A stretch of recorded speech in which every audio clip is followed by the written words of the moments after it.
নাও তুমিও মিষ্টিমুখ করো, অযোধ্যার নতুন যুবরাজ আসছেন, খুবই আনন্দের সংবাদ। হ্যাঁ, ঈশ্বর যেন মহারানী আর তার সন্তানকে খুব সুখে রাখেন। খুব শুভ সমাচার, সত্যি কি আনন্দের কথা, তাই না বলো?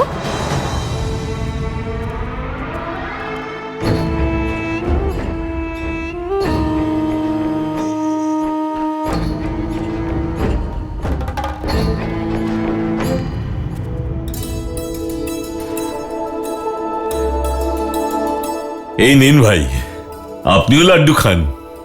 অযোধ্যার যুবরাজ আসছেন যে, প্রভু শ্রীরামের উত্তরাধিকারী আসছেন, খান খান।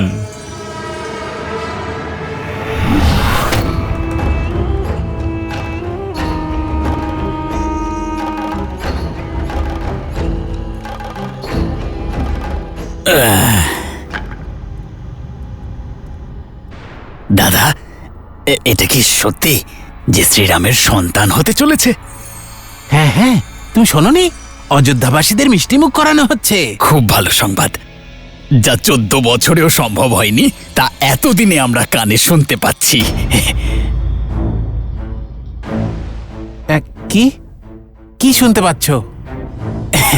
ক্ষমা করবেন দাদা, আসলে ব্যাপারটা হলো 14 বছরেও কোনো সুসংবাদ পাইনি তো, আর হঠাৎ করে বনবাস থেকে ফিরেই এমন সংবাদ। লাড্ডু খাও খাও খাও।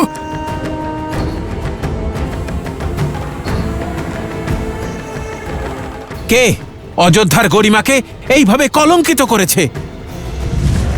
কে অযোধ্যাকে এমন অপমানিত করেছে? কে? সামনে আসুক, এখনই আমি ওর জিভ কাটবো। মারো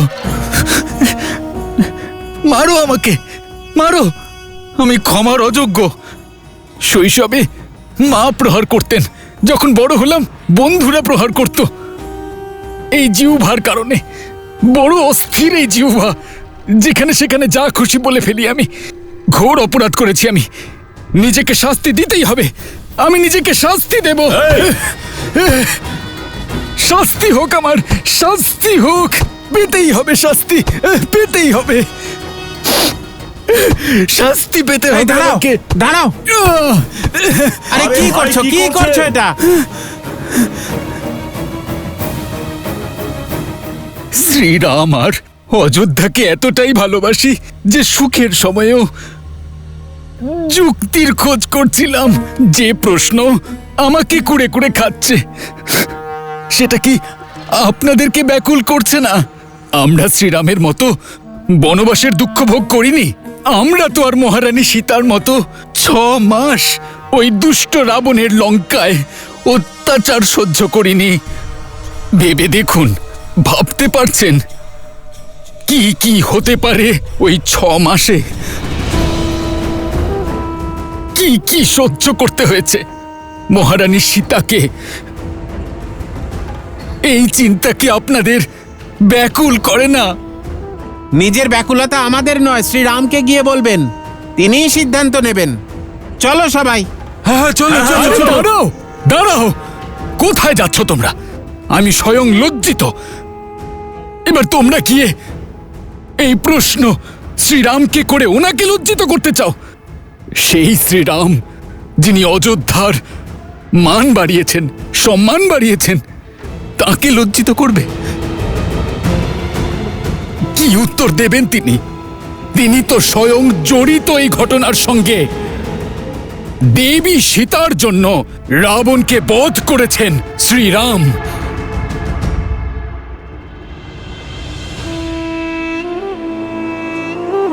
হ্যাঁ, যদি সন্দেহ হয় তাহলে কোনো ধর্মাত্মা বিদ্বানকে জিজ্ঞাসা করা যাক।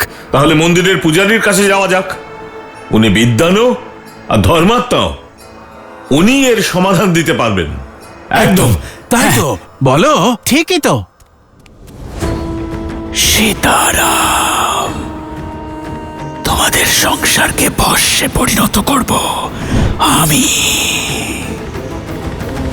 বনবাসের প্রকৃত অর্থ রাজ্য থেকে, গৃহ থেকে, সুখ স্বাচ্ছন্দ্য থেকে, গার্হস্থ্য জীবন থেকে সম্পূর্ণ সন্ন্যাস অর্থাৎ ব্রহ্মচর্য।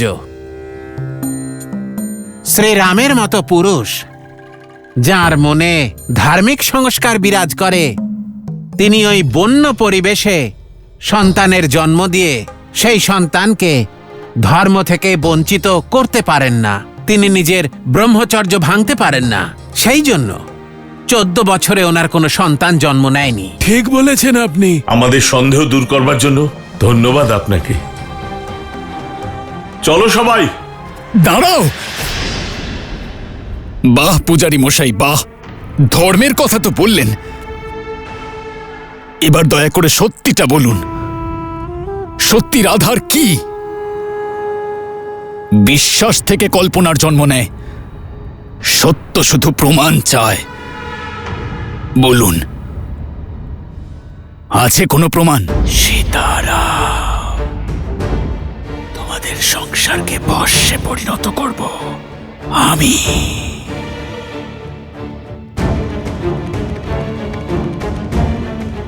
কি হলো পূজারী মশাই? সত্যের আঘাতে বিশ্বাসের আবরণ উড়ে গেল?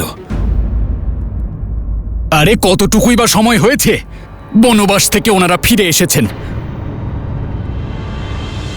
একজন বললেন, একজন বিশ্বাস করলেন, তৈরি হয়ে গেল গল্প।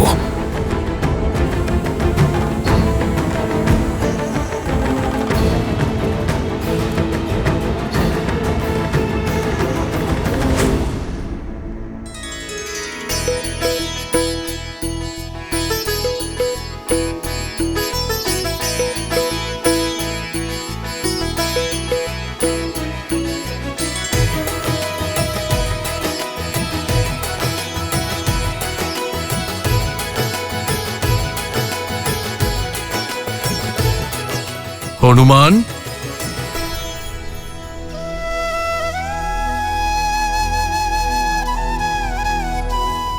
বাহ হনুমান, তুমি নিজের সঙ্গে বাকিদেরও দেখছি ব্যস্ত করে রেখেছ। প্রভু শ্রীরাম যুদ্ধের জন্য প্রস্থান করবেন এবার। সেই ভালো মহারাজ, আমার তো বসে বসে শরীরে জং ধরে গেছে। কিন্তু হনুমান, এই যুদ্ধে বানর সেনা অংশগ্রহণ করতে পারবে না, এ স্বয়ং শ্রীরাম বলেছেন। আপনি নিশ্চিন্ত থাকুন মহারাজ, আমি থাকতে বানর বীরের অভাব বোধ করবেন না প্রভু। হনুমান, তুমি বুঝতে পারছো না। মহারাজ, আমি তো সব বুঝতে পারছি। বন্ধনে তো এই বানর সেনারা রয়েছে, প্রভু রামচন্দ্রের এই সেবক, হনুমান নয়।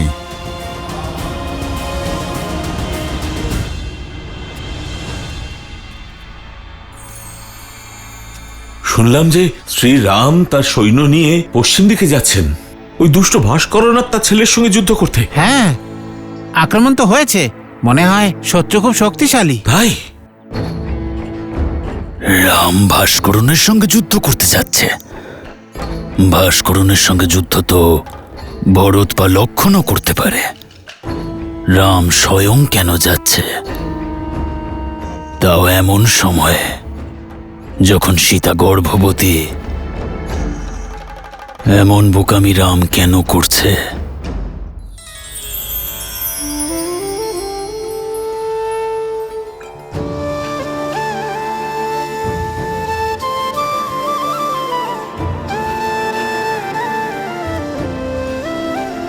বসু সীতা, দেখো আমরা তোমার জন্য ভোজন প্রস্তুত করেছি, খাও। এত কিছু, এত সব কোথায়? এখন কিন্তু তুমি আর একা নও, তোমাকে তো আমাদের হবু পৌত্রের কথাও এবার ভাবতে হবে। হবু সন্তানের জন্য পুষ্টিকর খাবার দরকার, গ্রহণ করো।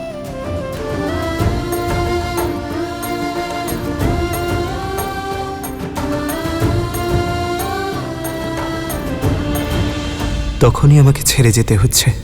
রাবণের মামা ভাস্কর্ণ অযোধ্যার উপর আক্রমণ করেছে।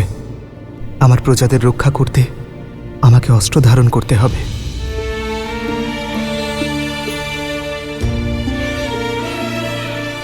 শুধুমাত্র দেখেই পেট ভরবে না। মাতা, আমার খেতে ইচ্ছে করছে না।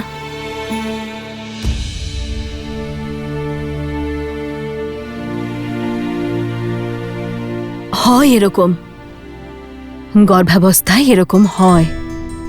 কখনো কখনো মনে হয় অনেক খাবার খাবো, আর কখনো ভোজন দেখলেই ভীষণ বিরক্ত লাগে।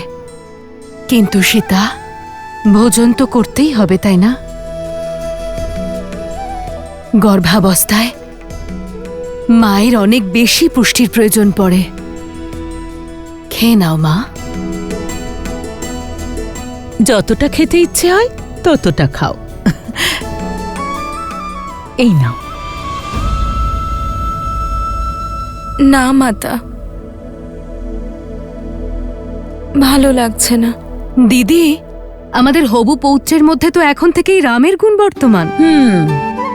মনে আছে আপনার, যখন রাম ছোট ছিল তখন কত জেদ করত, এই ব্যঞ্জন খাবো, ওই ব্যঞ্জন খাবো না। রাতে আমাকে উঠিয়ে ওর পছন্দের ব্যঞ্জন বানাতে বলতো, আর আমি তো রাত্রেবেলা উঠে ওর জন্য রাজভোগ বানাতাম। মনে আছে দিদি? হ্যাঁ, মনে আছে তো।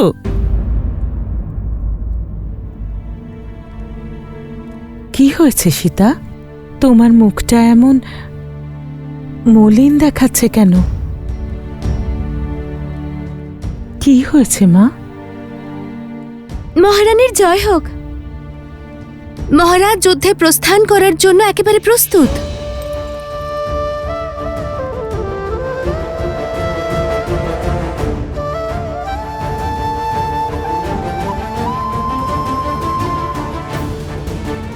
বুঝতে পেরেছি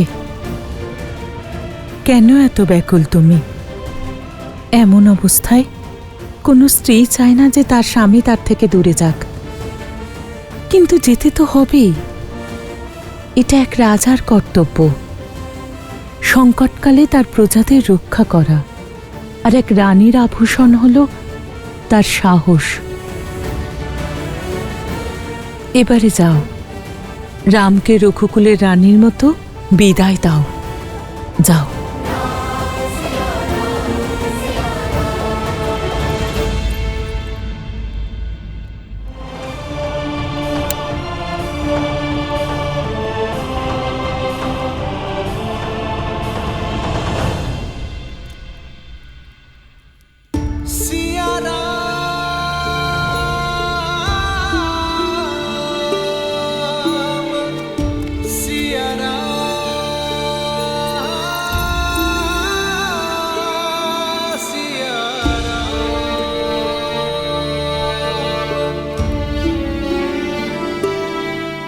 কাল যে বিশ্বাসের সঙ্গে আমার বিজয় ঘোষণা করেছিলে,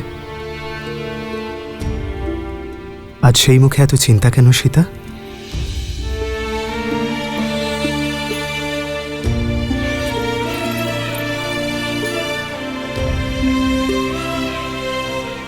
চোদ্দ বৎসর আপনার সাহস, শৌর্য আর ক্ষমতা দেখার পর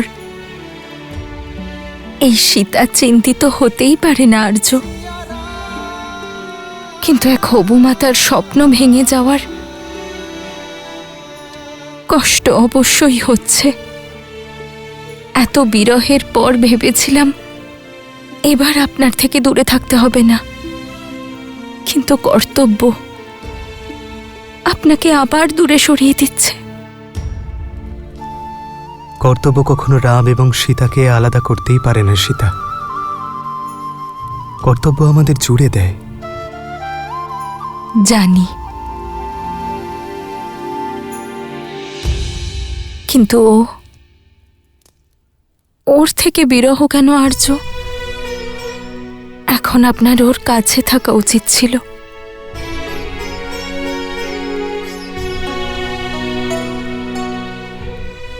সত্যি বলে সকলে, মা বড়ই স্বার্থপর হয়। যুদ্ধে আমি যাচ্ছি, আর চিন্তা তুমি তোমার সন্তানের করছো।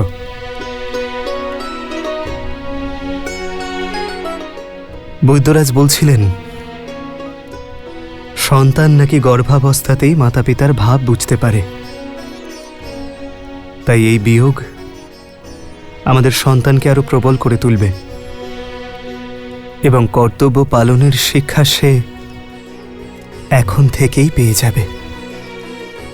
আর আমি জানি যে আমার সীতা এই বিয়োগকেও সুখ সহযোগে পরিণত করবে। আমাদের প্রেম এবং বনবাসের কাহিনী শোনানোর সুযোগ পাবে তুমি।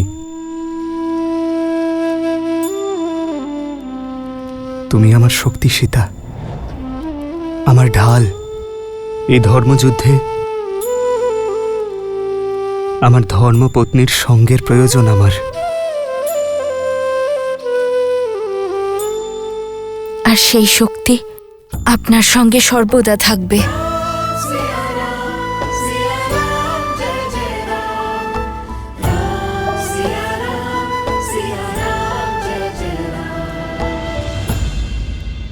আর একটা কথা, আপনি এই যুদ্ধে যাকে খুশি পাঠাতে পারতেন,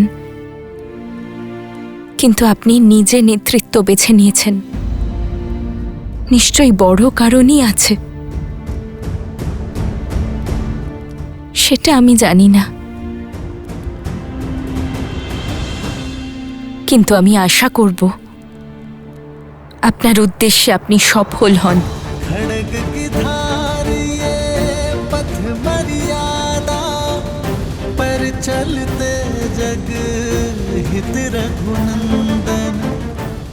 আমার জন্য জয়ী হয়ে ফিরবেন আর্য।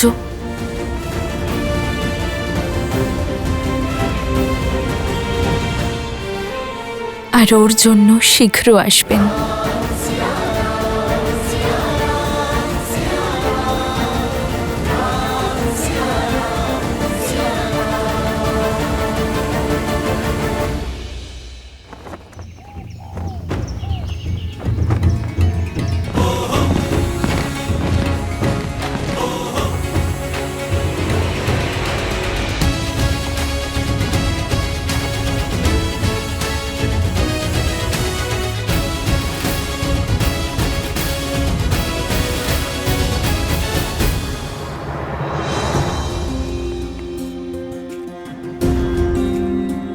দীর্ঘজীবী হও, বিজয়ী হও লক্ষণ।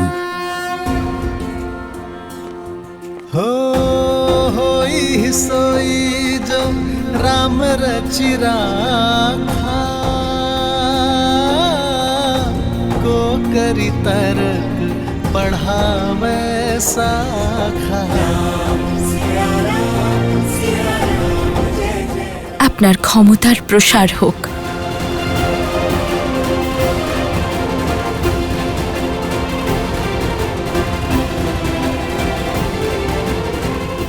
বিজয়ী হও, বিজয়ী হও। রাম, তোমাকে শীঘ্রই প্রাসাদে ফিরতে হবে। এমন অবস্থায় সীতার পাশে তোমার অবশ্যই থাকা উচিত। অবশ্যই মা।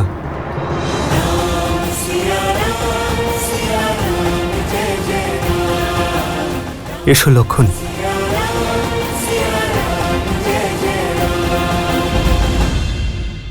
আর যে যুবক সবেমাত্র বিবাহ করেছে সেও যুদ্ধে যাবার যোগ্য নয়। না আমি বিবাহিত, না আমি বালক। তাহলে আমার থেকে রাজসেবার সুখ কেন ছিনিয়ে নিচ্ছেন? কারণ তুমি অযোধ্যার সৈন্য নও।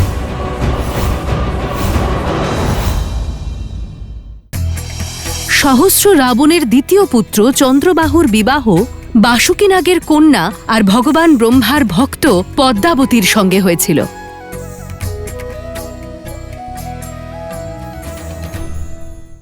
শ্রীরামচন্দ্রের জয়!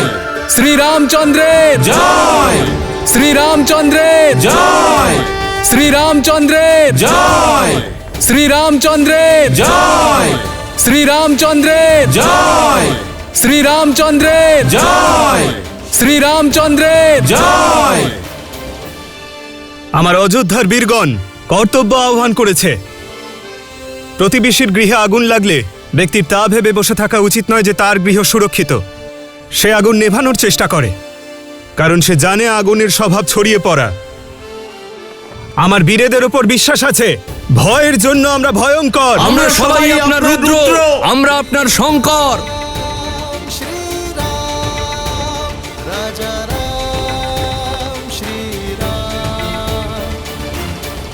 মিত্র, এভাবে মুখ ফিরিয়ে যাবেন না। বানর সেনা না হোক প্রভু, আমাদের সঙ্গে নিয়ে চলুন।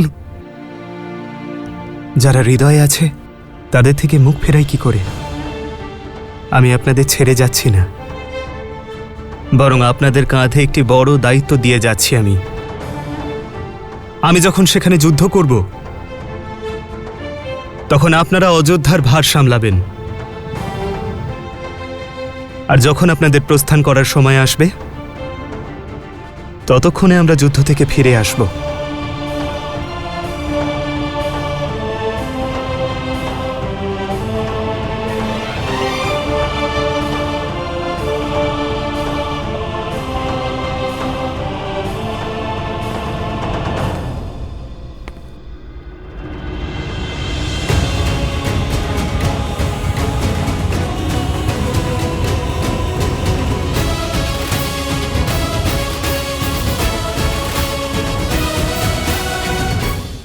আর যে যুবক সবেমাত্র বিবাহ করেছে, সেও যুদ্ধে যাবার যোগ্য নয়। না আমি বিবাহিত, না আমি বালক।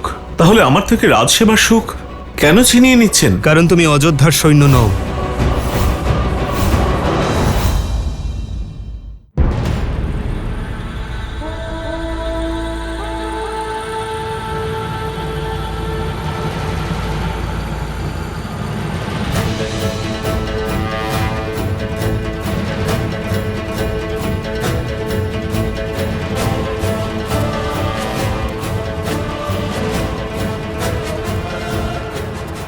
কি হয়েছে দাদা? সৈনিকদের চয়নে আমি কিছু ভুল করেছি? যে সমাজে বালকের হাতে শাস্ত্রের পরিবর্তে অস্ত্র থাকে, সেখানে অসুরের বাস হয় শত্রুঘ্ন। যে বৃদ্ধ সারা জীবন রাষ্ট্রের সেবা করেছেন, সমাজ সেবা পাওয়ার অধিকারী। আর যে যুবক সবেমাত্র বিবাহ করেছে, সেও যুদ্ধে যাবার যোগ্য নয়। প্রভু, না আমি বালক, না আমি বৃদ্ধ, আর না বিবাহিত। তাহলে আমার থেকে রাজসেবার সুখ কেন ছিনিয়ে নিচ্ছেন? কারণ তুমি অযোধ্যার সৈন্য নও।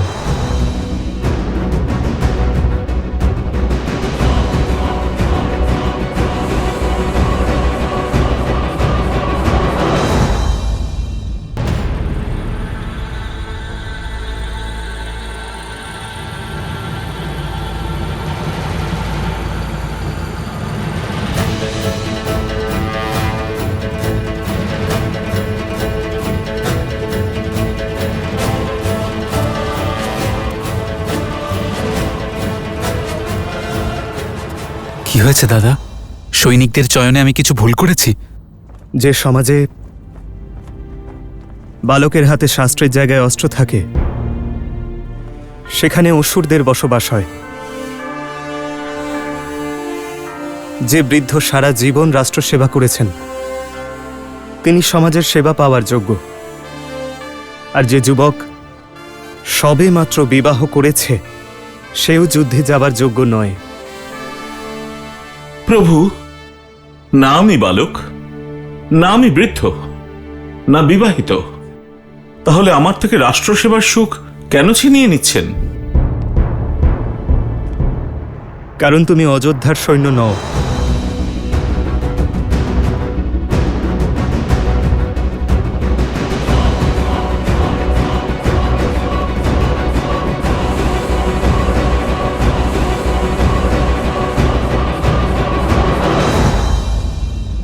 কি হনুমান,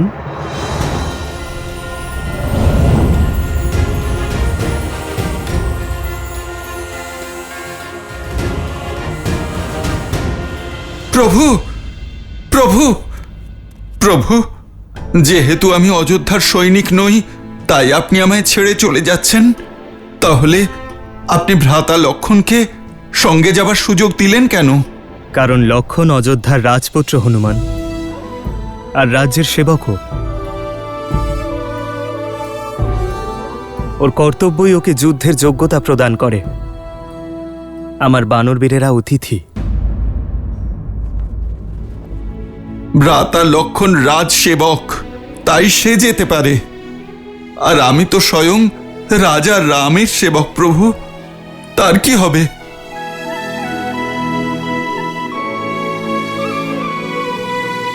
প্রভু, রঘুবংশীয়রা না কখনো শপথ ভাঙে আর না ভুলে যায়। তাহলে সর্বদা আমায় সেবার সুযোগ দেওয়ার কথা দিয়েও আপনি কি করে তা ভুলে যাচ্ছেন প্রভু? আপনি সিদ্ধান্ত নিন প্রভু, যে হনুমান কে, বানর নাকি ভক্ত? তুমি আমার প্রিয় ভ্রাতা ভরতের মতোই এই বলে আমায় আলিঙ্গন করেছিলেন, আর এখন আপনি প্রভু আমাকে এভাবে দূরে সরিয়ে দিচ্ছেন। ঠিক আছে প্রভু, আপনি তো রাজা, অনেক বড় দায়িত্ব আপনার, কিন্তু প্রভু আমার তো একটি মাত্রই দায়িত্ব, আমার প্রভু শ্রীরামের সেবা করা। না প্রভু, আমি তা থেকে বিমুখ হতে পারি না। প্রভু আপনাকে ছাড়া আমি বাঁচতে পারবো না, বাঁচতে পারবো না আপনাকে ছাড়া আমি প্রভু। প্রভু প্রভু আপনি মেনে নিন আমার কথা, আপনার সঙ্গে আমায় নিয়ে চলুন প্রভু, আমায় নিয়ে চলুন আপনার সঙ্গে, আমার কথা মেনে নিন প্রভু, নিয়ে চলুন আপনার সঙ্গে আমাকে প্রভু। হনুমান, ওঠো।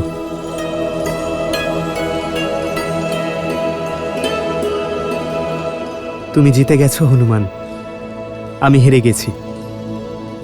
চলো আমাদের সঙ্গে, তবে আমার একটি শর্ত আছে। কি শর্ত প্রভু? যে তুমি অস্ত্র ধারণ করবে না।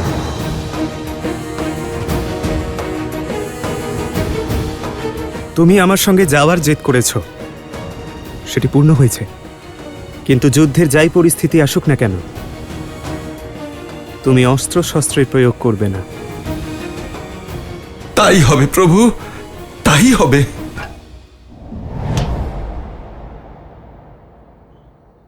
এসো হনুমান।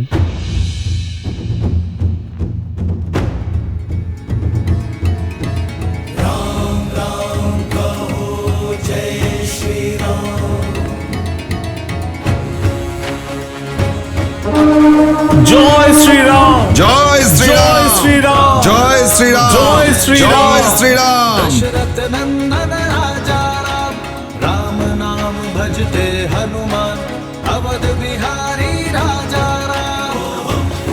জয় শ্রীরাম, জয় শ্রীরাম, জয় শ্রীরাম, জয় শ্রীরাম, জয় শ্রীরাম, জয় শ্রীরাম, জয় শ্রীরাম, জয় জয় শ্রীরাম, জয় শ্রীরাম, জয় শ্রীরাম, রাম জয় সত্যি যুদ্ধে শ্রীরাম, জয় স্বয়ং শ্রীরাম, যাচ্ছে। জয় শ্রীরাম, জয় শ্রীরাম।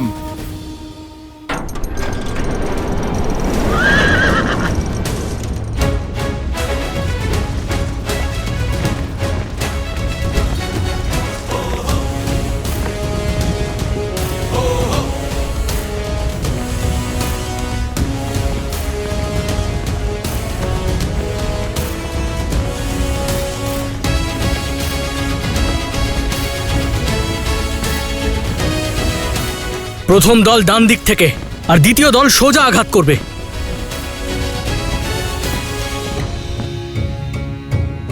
সারথি, দাঁড়াও।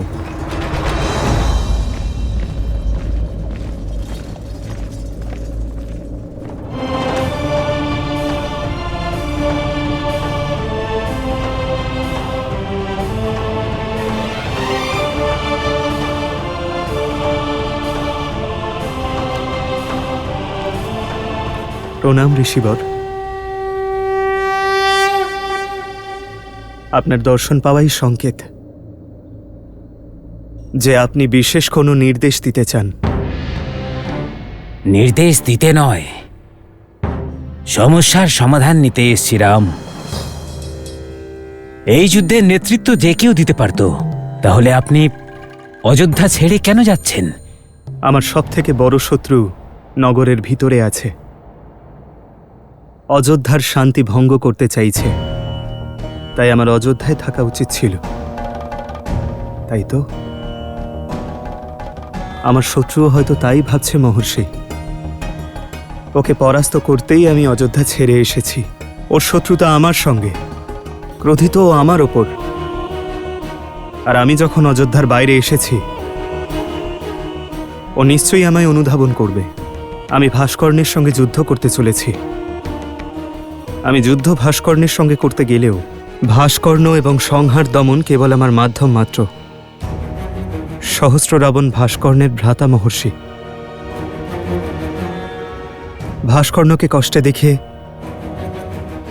ওরও নিশ্চয়ই কষ্ট হবে। ওর কষ্টই সহস্র রাবণকে আমার সম্মুখে নিয়ে আসবে।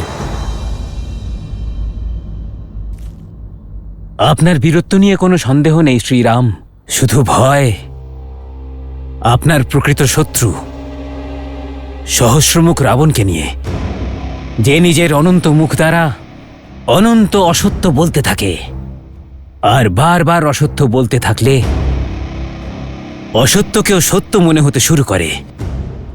এতে আপনার সেনাদেরই আপনার বিরুদ্ধে করে দেওয়ার মতো সামর্থ্য আছে।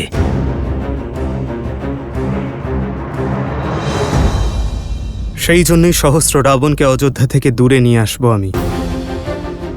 ওকে একাই আহ্বান করব, যাতে ও আমার অযোধ্যায় মিথ্যের বিষ না ছড়াতে পারে। কিন্তু এতে যে আপনার প্রাণের ভয় আছে। নিজের প্রজাদের মঙ্গলের জন্য রাম মৃত্যু বরণ করতে পারে।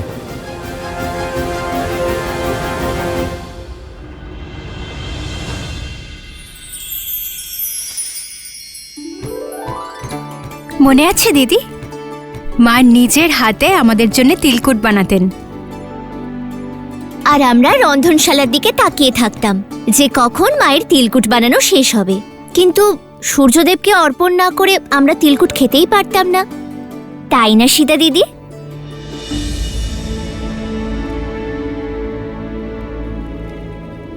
কি ভাবছো দিদি?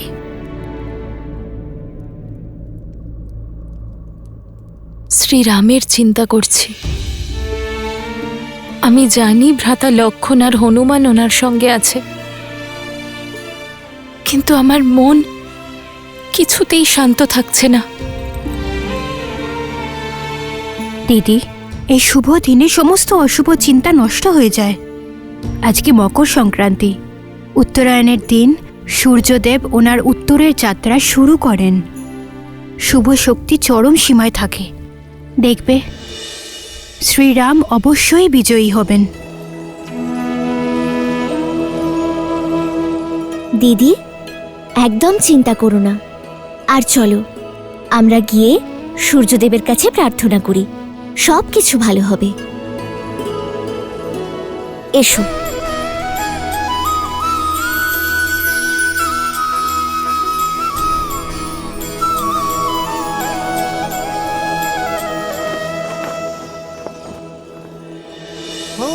माघ मकर गत रवि जब होई, तीरथ पति ही आव सब कोई। देव धनुज किन्नर नर श्रेणी, सादर मजही सकल त्रिवेणी।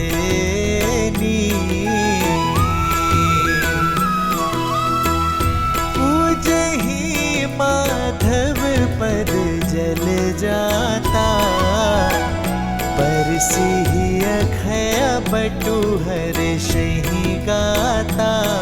হে সূর্যদেব, আমার শ্রীরামকে জয়ী করবেন।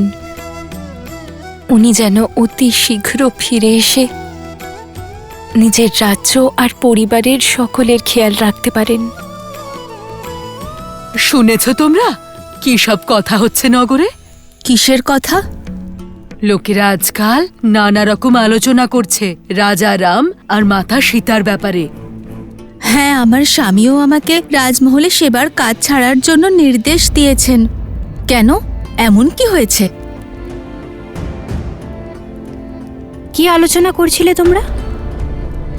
বলো, কি বলছিলে তুমি? আসলে আমার স্বামী পুনর্বিবাহ করতে চাইছে, আর যখন আমি বিরোধিতা করি আর শ্রীরামের মাতা সীতার প্রতি ভালোবাসার উদাহরণ দিই, তখন উনি রেগে গিয়ে বলেন যে রাজাদের আর কি, এমনিও শ্রীরাম তার প্রেমের মোহে কোনো অন্যায় দেখতেই পাচ্ছেন না। উনি তো যে কোনো নীতি বানাতে পারেন, কেউ ওনাকে আটকাবে? ক্ষমতাবানদের দোষ আর সোনার গায়ে কখনো দাগ লাগে না, কিন্তু আমাদের রাজার ন্যায় জীবনযাপন করলে চলবে না। আর বলল যে প্রাসাদের যা পরিবেশ তাতে আমার মনও দূষিত হয়ে যাবে। কেমন দাগ আর কার উপর লেগেছে? সেসব তো কিছু বলল না। আসতে দাও শ্রীরামকে, যখন এই প্রশ্ন রাজসভায় সবার সামনে জিজ্ঞেস করা হবে তখন সব রহস্য থেকে পর্দা সরাতেই হবে। মান্ডবী, শ্রুতকীর্তি,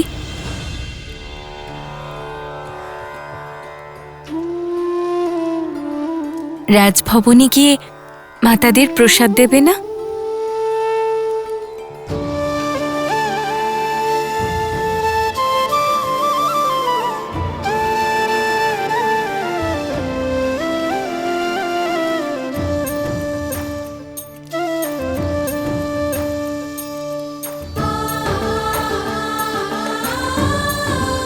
কত পবিত্র আর সরল দেবী সীতা, ওনার নামে কেউ এরকম কথা কি করে বলতে পারে? দিদি, এক সেবিকার স্বামী রাজমহলের ব্যাপারে আপত্তিজনক কথাবার্তা বলে বেড়াচ্ছে সবাইকে।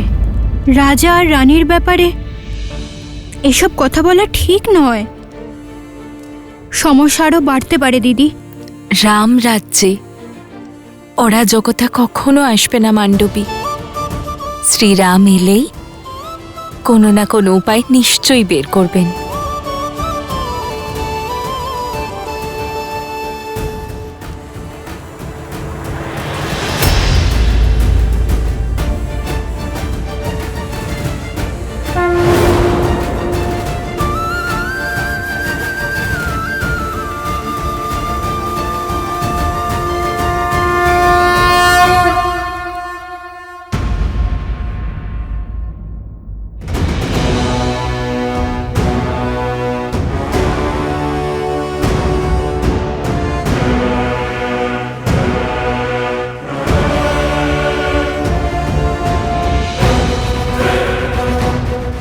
ভাস্কর্ণ, আক্রমণের পূর্বে সুযোগ দিচ্ছি। তোমার আতঙ্ক শেষ করো আর ফিরে যাও। এখনো তো আতঙ্কের আরম্ভই হয়নি রাম। আর যেখানে ফলাফলের কথা, যদি আমি সময় থাকতে লঙ্কায় পৌঁছে যেতাম তাহলে যুদ্ধের ফলাফল অন্য কিছু হতো। সেখানে তোমার রক্ত দিয়েই সাগরকে রঙিন করতাম। যে কাজ তখন হয়নি তা এখন হবে। এই রণভূমিতে তোমাকে বধ করে রাবণের মৃত্যুর প্রতিশোধ নেব, আর তখনই হবে ন্যায়। প্রতিশোধ নিয়ে ন্যায় পাওয়া যায় না ভাস্কর্ণ। প্রতিশোধ কেবল নিজেকে দগ্ধ করে। ফিরে যাও। নিজের শক্তির ওপর তোমার খুব অহংকার, তাই না রাম? সমাপ্ত হবে তুমি নিজে আর তোমার ওই অহংকারও। ভাস্কর্ণের তেজ আর সংহার দমনের আক্রোশ তোমাকে সসৈন্য বিধ্বস্ত করবে।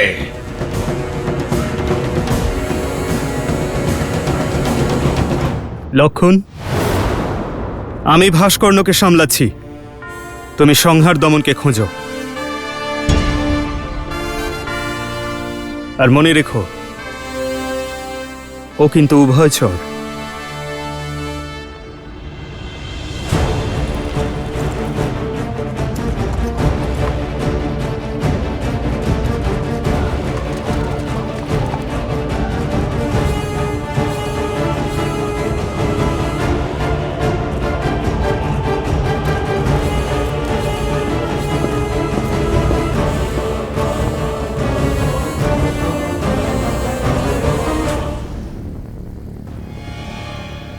ভাস্কর্ণের পুত্র সংহার দমন, যার মধ্যে সহস্র বৃষের শক্তি আছে, যার সান্নিধ্যে ৮ দিক সাগরের ঘূর্ণি এবং ঘূর্ণাবর্ত আছে। এছাড়াও সে একজন উভচর। যত সহজে সে স্থলে থাকতে পারে ততটাই অনায়াসে জলেও বেঁচে থাকতে পারে।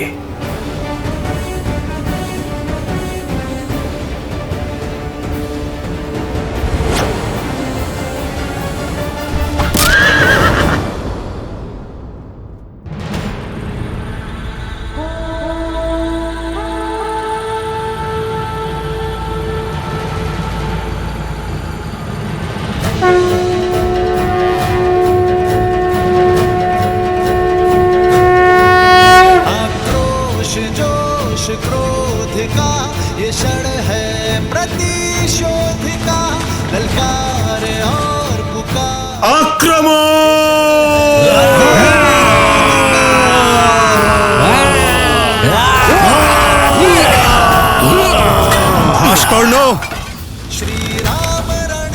সাবধান।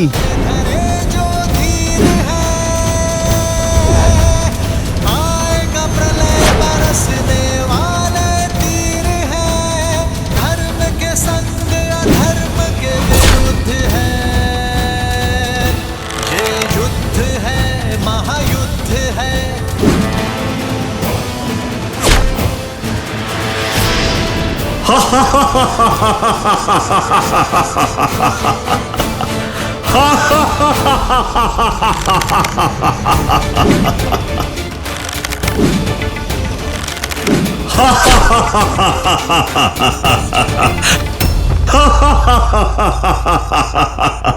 কি হলো রাম? বান কেন? ব্রহ্মাস্ত্র চালাও। ওই ব্রহ্মাস্ত্র আমার শরীরকে ছুঁতেও পারবে না। ব্রহ্মার দেওয়া বর বিফলে যাবে না।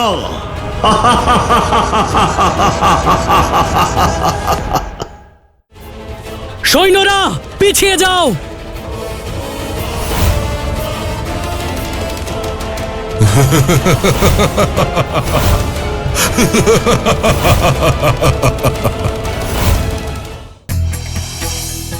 কার্তিকের দ্বারা বধ হওয়ার আগে সহস্র রাবণের বড় ছেলে বজ্রবাহু ইন্দ্রকে হারিয়ে বন্দী করে রেখেছিল।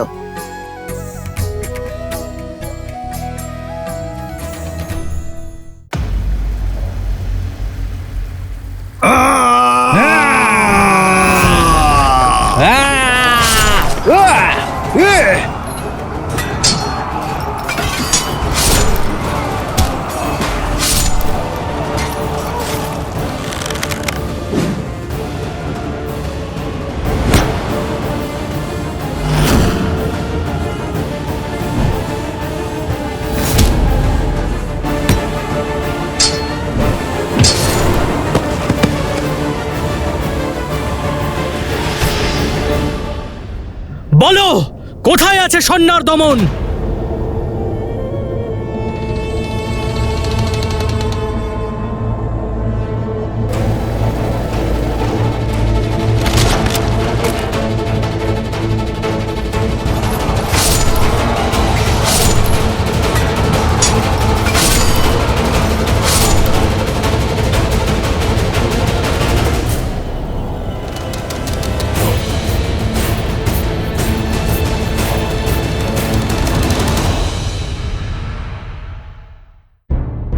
লুকোচুরির খেলা বন্ধ করো আর সামনে প্রকট হও সহস্রমুখ রাবণ।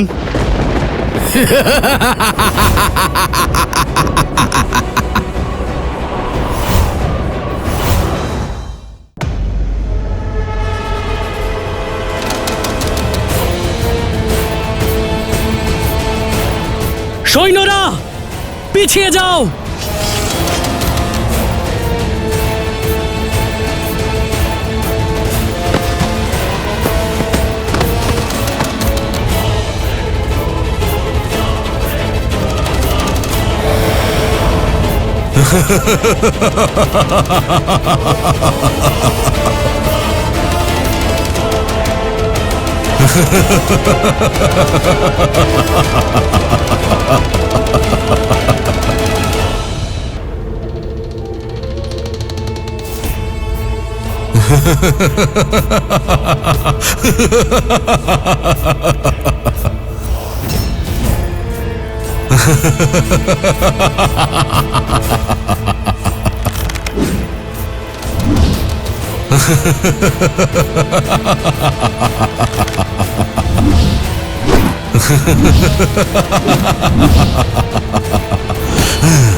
জলে গিয়েও স্বয়ং ভুল করে ফেলেছে। ব্রহ্মদেবের বরদান অনুসারে ওর মৃত্যু কেবল জলের মধ্যেই হতে পারে, তাও তখন যখন ওর শ্বাসনালী ছিন্ন হবে।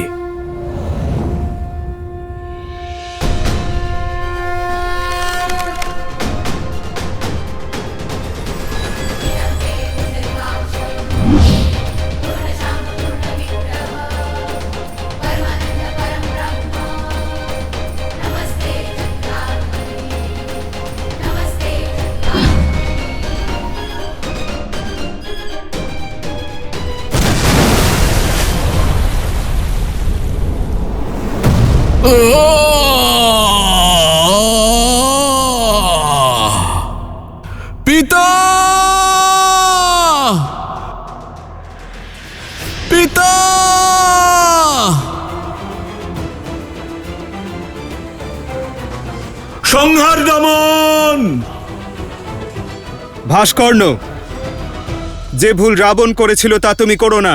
তোমার পুত্রের মৃত্যু থেকে শিক্ষা নাও, প্রতিশোধের কথা ভুলে ফিরে যাও।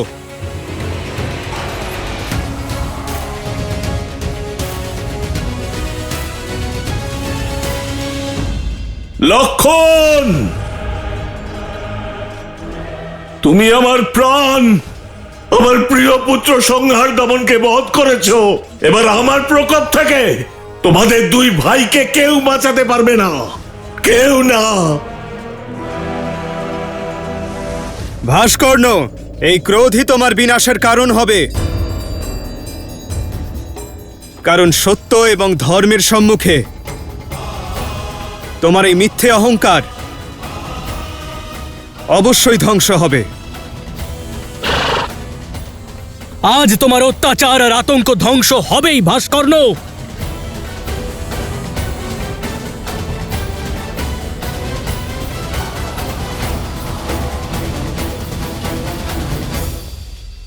পবনপুত্র, তুমি অস্ত্র ধারণ করতে পারবে না,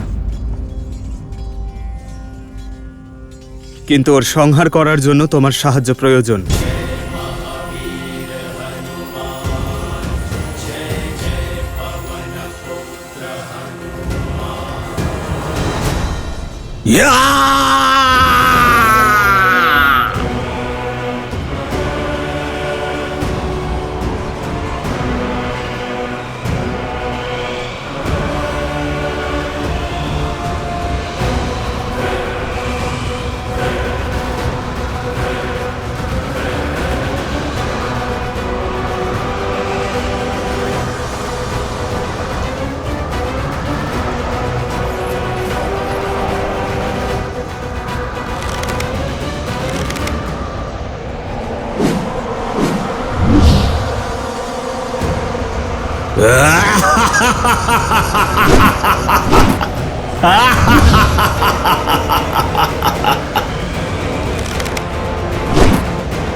হনুমান,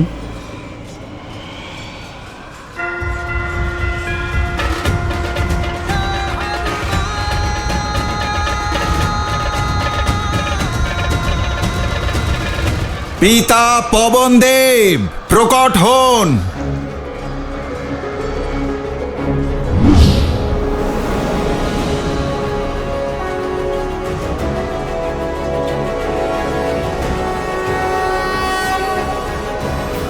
প্রণাম প্রভু। কেন স্মরণ করেছ পুত্র? পিতা, শ্রীরামের কাজের জন্য আপনার সাহায্য প্রয়োজন। আমি কিছু সময়ের জন্য আপনাকে আমার ভিতরে সমাহিত করতে চাই। শ্রীরামের কাজ আর পুত্রের আহ্বান কোনোটাই উপেক্ষা করা সম্ভব নয়।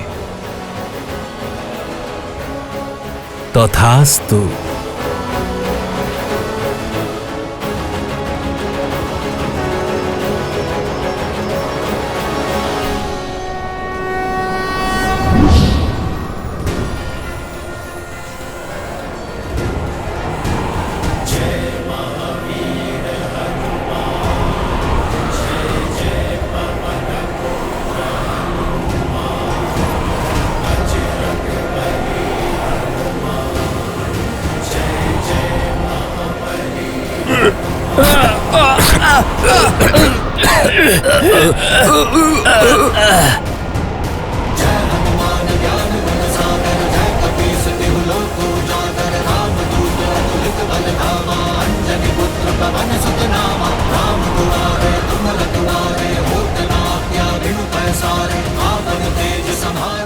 দাদা, যদি আমরা আর দেরি করি তাহলে হয়তো আমাদের সকলের বিনাশ হতে পারে।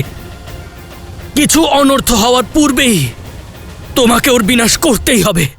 লক্ষণ, বায়ু এখন ভাস্কর্ণের সংস্পর্শে নেই, কিন্তু ও এখনো ধরিত্রীতেই রয়েছে। ও যতক্ষণ ধরিত্রীতে থাকবে ওর বিনাশ অসম্ভব লক্ষণ।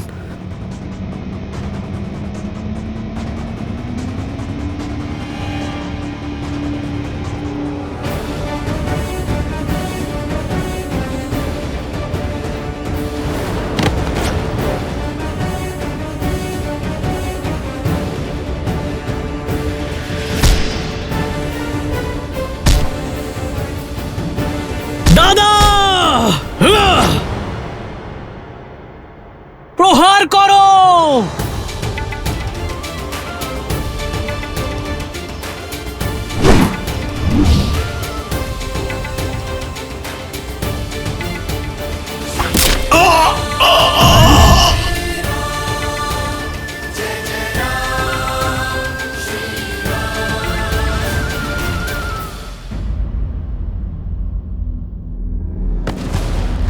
লক্ষণ!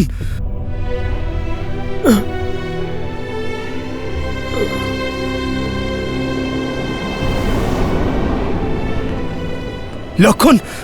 লক্ষণ! লক্ষণ!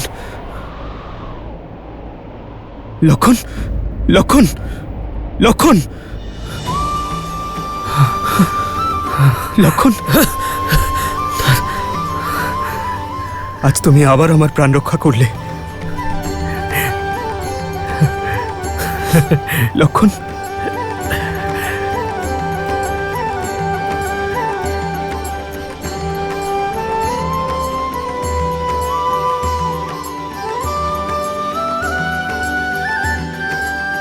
দাদা, তোমার জয়লাভ করার জন্য মৃত্যুর কাছে পরাজয় জয়লাভের সমান। কাল ভোরে অযোধ্যার উদ্দেশ্যে আমরা রওনা দেব, আর ওখানে প্রত্যেকটি ঘরে আমাদের বিজয়ের পতাকা উড়বে। যাও লক্ষণ, আর সৈন্যদেরও নিশ্চিন্ত হয়ে বিশ্রাম নিতে বলো। যথা আজ্ঞা দাদা।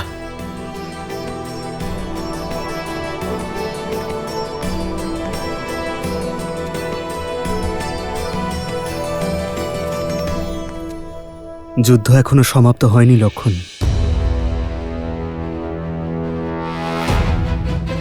যুদ্ধ তো আরম্ভ হবে, সেই যুদ্ধ যে যুদ্ধের জন্য অযোধ্যা থেকে আমি এত দূরে এসেছি।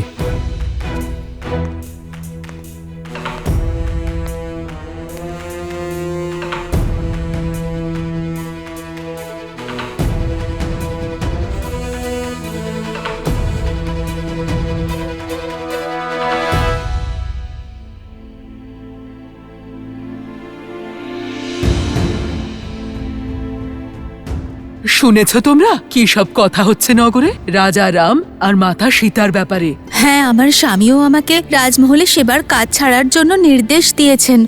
এমনিও শ্রীরাম তার প্রেমের মোহে কোনো অন্যায় দেখতেই পাচ্ছেন না। উনি তো যে কোনো নীতি বানাতে পারেন, কেউ ওনাকে আটকাবে? ওনার নামে কেউ এরকম কথা কি করে বলতে পারে?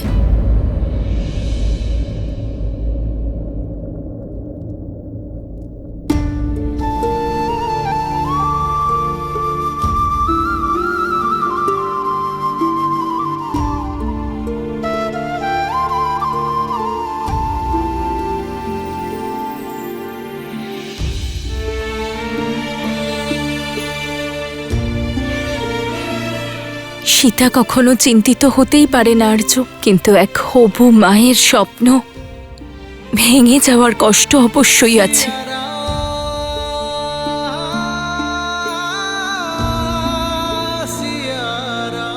তোমার ব্যাকুলতার আভাস পাচ্ছি আমি সীতা,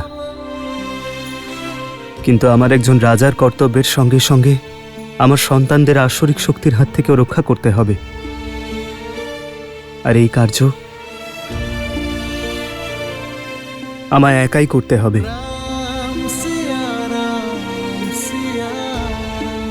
নিজের প্রজাদের মঙ্গলের জন্য রাম মৃত্যুও বরণ করবে।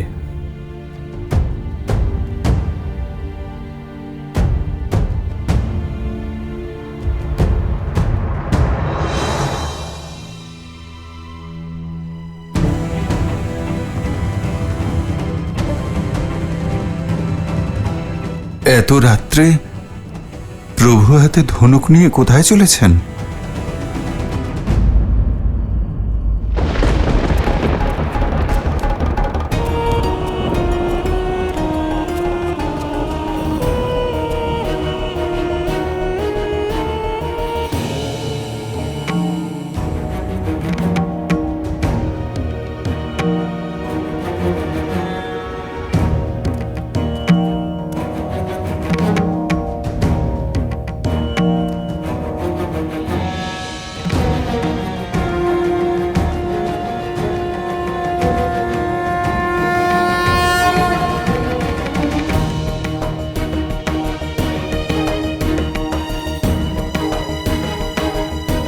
আপনি অযোধ্যার মহারানী দেবী সীতা।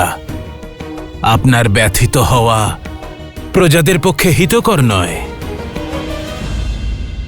প্রজাদের নিয়েই আমি চিন্তিত গুরুবর। প্রজাদের মনের মধ্যে মলিনতা প্রবেশ করছে, আর মনে আশঙ্কার বীজ বপন হয়েছে। এই রাম রাজ্যে কোন আসরিক শক্তি তার প্রভাব বিস্তার করছে গুরুবর?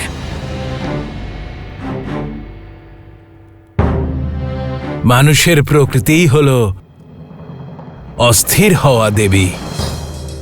সাফল্যের মধ্যেও ব্যর্থতার ভয়, যাত্রা শুরুর পূর্বে গৃহত্যাগ করার ভয়, বিবাহের সময় স্বাধীনতা হারানোর ভয়, নতুন দায়িত্ব পালনের সংকোচ সর্বদাই থাকে। মনে সর্বদা দ্বন্দ্বের ঝড় চলতেই থাকে। এটা স্বাভাবিক। এটাই সংসারের আধার, সত্য। কিন্তু কিছু অসত্য এখানে উপস্থিত থাকে।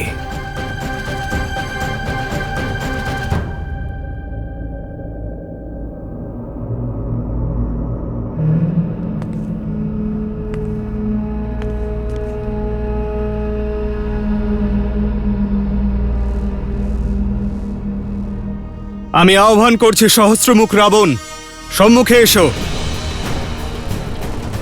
অসত্যের এই গুণ যে সে সত্য থেকে দূরে থাকতে পারে না। আমি জানতাম তুমি আমায় অনুধাবন করবে। এবার কথা এবং প্রহার লুকিয়ে নয়, সামনাসামনি হবে। পরাজিত হবে রাম। আমাকে যতবার কাটবে ততবার উঠে দাঁড়াবো। পরাজিত হবে তুমি, পরাজয় স্বীকার করো। লুকিয়ে থেকে কোনো লাভ নেই সহস্রমুখ রাবণ। রাম, আমাকে যতবার কাটবে ততবার উঠে দাঁড়াবো আমি। পরাজিত হবে তুমি, পরাজয় স্বীকার করো।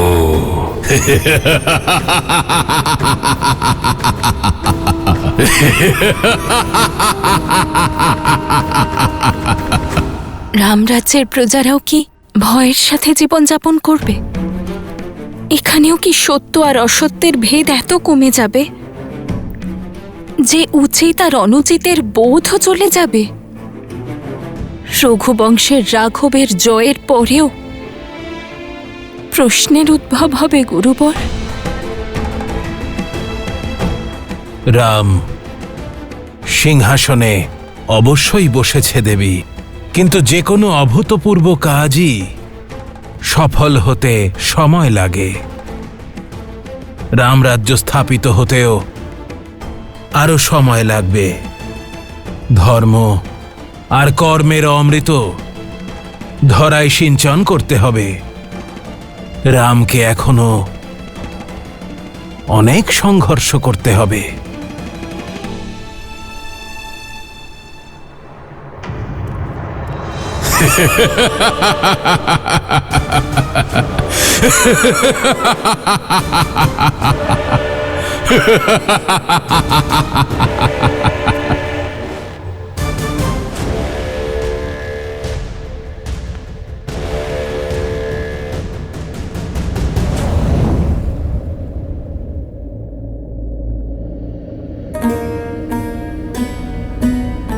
মৃত্যু তোমার অতি নিকটে ঘোরাফেরা করছে রাম। তোমার সুখের অযোধ্যা আমি বিনাশ করে ফেলব রাম। চিহ্ন মাত্র থাকবে না।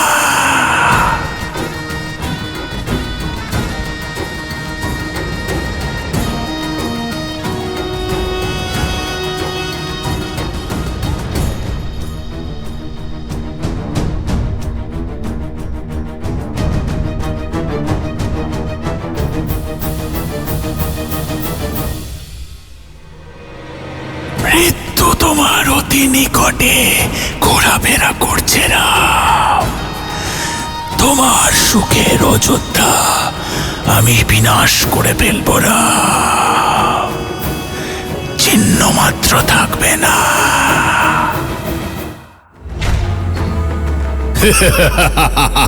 আমাকে বধ করা এতটাই সোজা রাম। কোনো অস্ত্র, কোনো শস্ত্র আমাকে বধ করতে পারবে না, কারণ আমি শরীর নই, একটা ভাবনা রাম। বিদ্যাধরী গন্ধর্বী চঞ্চলাক্ষী সহস্র রাবণকে অভিশাপ দিয়েছিলেন যে ওনার মৃত্যু হবে মাতা লক্ষ্মীর অবতারের হাতে।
আমার বিনাশ এতটাই সহজ মনে হয় রাম।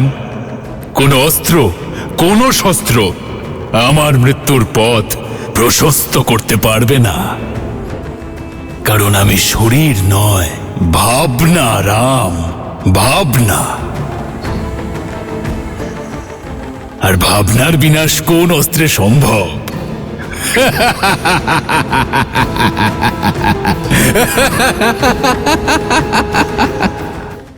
অনেক দেখেছি তোর ছলনা, এবার তুই দেখবি মাতা সীতার এই পুত্রের শক্তি। রাঘবের স্ত্রী দূষিত।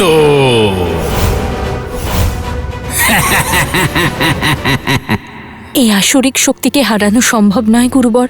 যার বাণ অসত্য, ধনুক অধর্ম, তাকে পরাস্ত করা সহজ কাজ নয়।